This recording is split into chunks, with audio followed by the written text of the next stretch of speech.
What's going on, guys? Tyson Bayird. If you've been on the channel before, you know how passionate I am about cars. This right here is one that hasn't seen the light of day on my YouTube channel just yet, even though I've had it a little bit over a year. This is my 2023 Dodge Challenger Demon 170.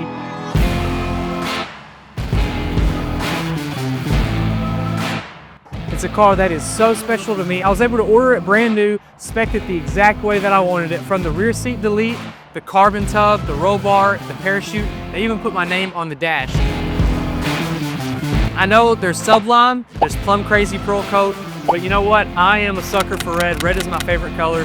Red's also the color of my very first car, which was a 2009 Dodge Challenger with the 5.7 Hemi. And just growing up being a fan, obviously, of Dodge, from the 5.7 Hemi to the 6.1, 6.2, 6.4, even the 8.4, the big V10 Viper. Dodge has always been about bigger and better variations of their V8. Even superchargers, from the 2015 Hellcat to what the last call version, the 1,025 horsepower Demon 170. Everything's been bigger and better. As they close the door on the V8s, they've opened up a new page, which brings us right over here to the 2024 Dodge Charger Daytona.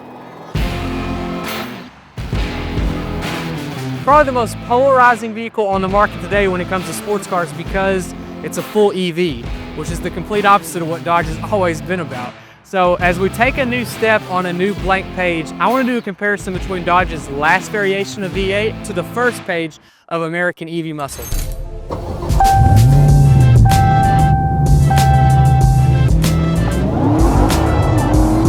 So this is everything that you'd want in a sports car, dialed to about level 11 out of 10, because it's crazy, it's wild, it's obnoxious.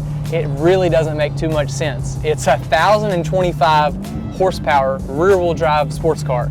So if you were to line up right here and you were to floor it,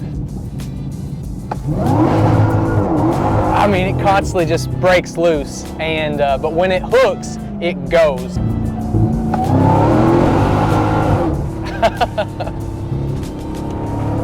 Sound, unbeatable. The supercharger wind, big V8. It's really hard to beat.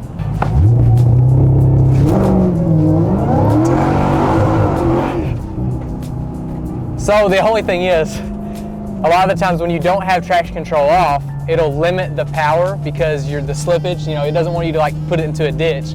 But this car especially is really meant for a prep surface, like a drag strip, heated up tires, a prep surface that's really sticky.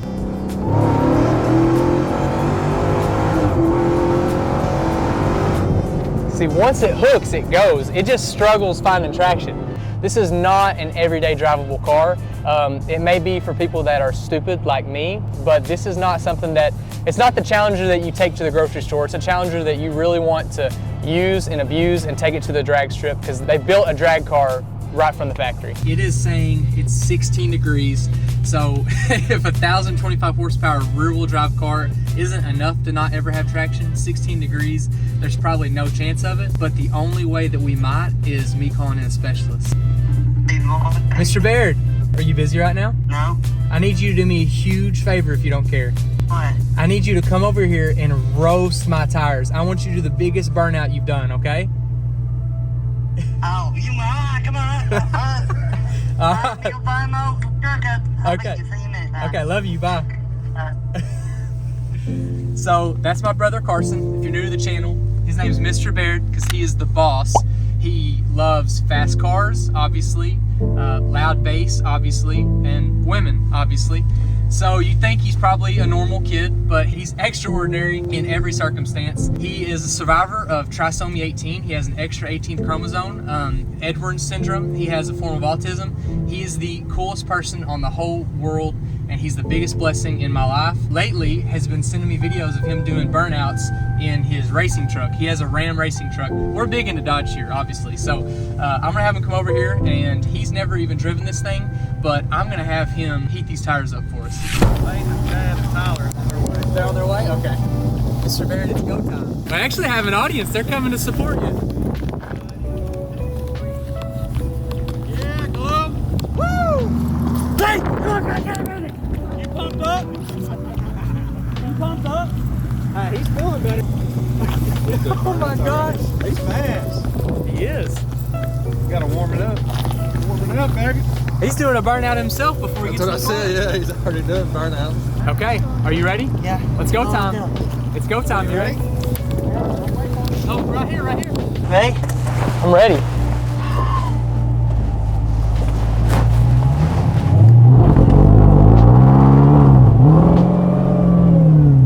Ready? Hold the brake and then hold the gas down as hard as you can. All right. All right, now here's what we're gonna do. Hold the brake down, and don't let go of the brake, and mash the gas. Yes. Oh, yes!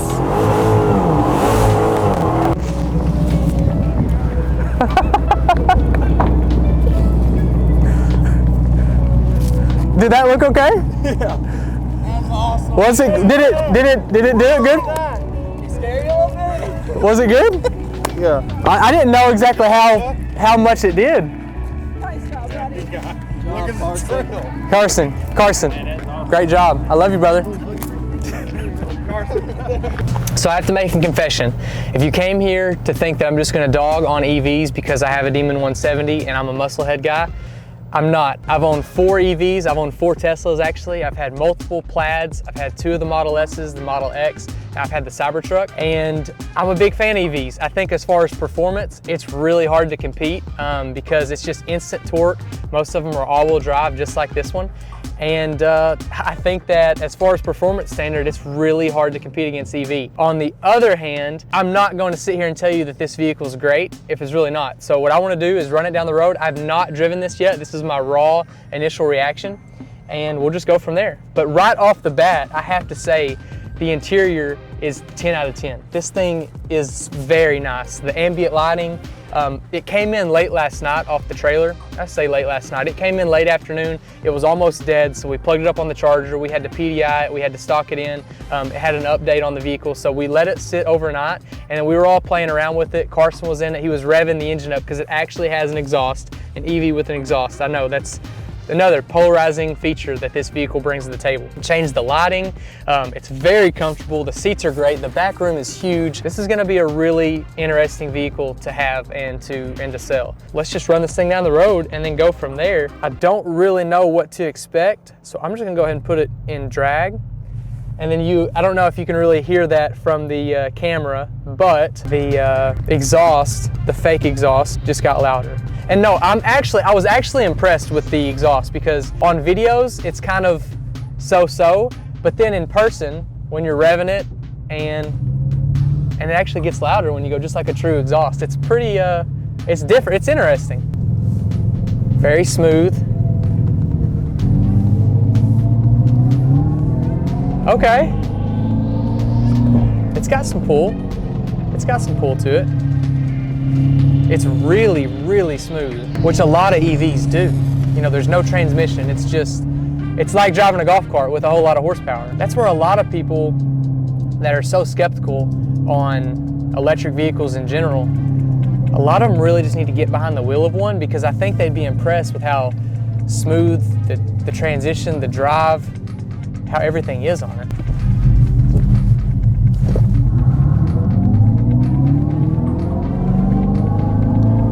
So it is limited on power because, and how most vehicles are, I believe my Demon 170 was the same way.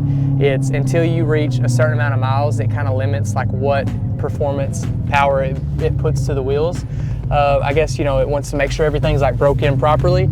So we're not driving it on full horsepower, but it's still, you can tell, even though it's kind of like refraining, it's kind of holding back, you can tell this thing is really torquey. And I'm not saying that it's gonna be Plaid quick, but I'm definitely saying that you can tell just initially right off the bat that this thing's a lot of fun.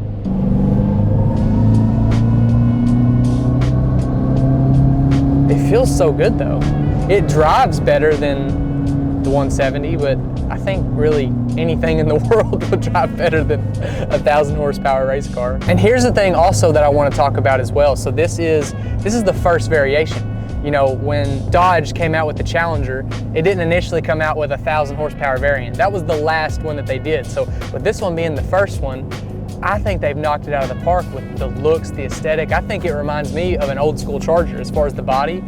So I think the exterior and interior is beautiful. And for everyone that doesn't love EV, or if EV doesn't really fit with your lifestyle, as it doesn't with a lot of people, they're gonna make this exact same car in a combustible engine in a variant with the high output V6. So I know it's not a V8. I know there's a lot of motorheads that are very upset that it's not a V8, but if EV is an absolute no-go for you, they're going to have this into a turboed 6-cylinder, a twin turbo. So I think that this is a win for me. I think that this is awesome to be able to provide an EV, because that is a niche market that, you know, there are customers out there that are looking for an electric vehicle, and to be able to offer an electric vehicle to sell, especially named the Charger. I mean, of all vehicles to be an EV, the Charger is a pretty good one. So to be able to offer an EV while also offering a V6 twin turbo variant, I think it makes both customers happy. But with the Challenger and Charger being discontinued, or the Charger being revamped, I think this is awesome to have, and I think that it's going to be a hit one way or another. Whether more people buy the EVs or more people buy the combustible engine, I think that this is a win for Dodge.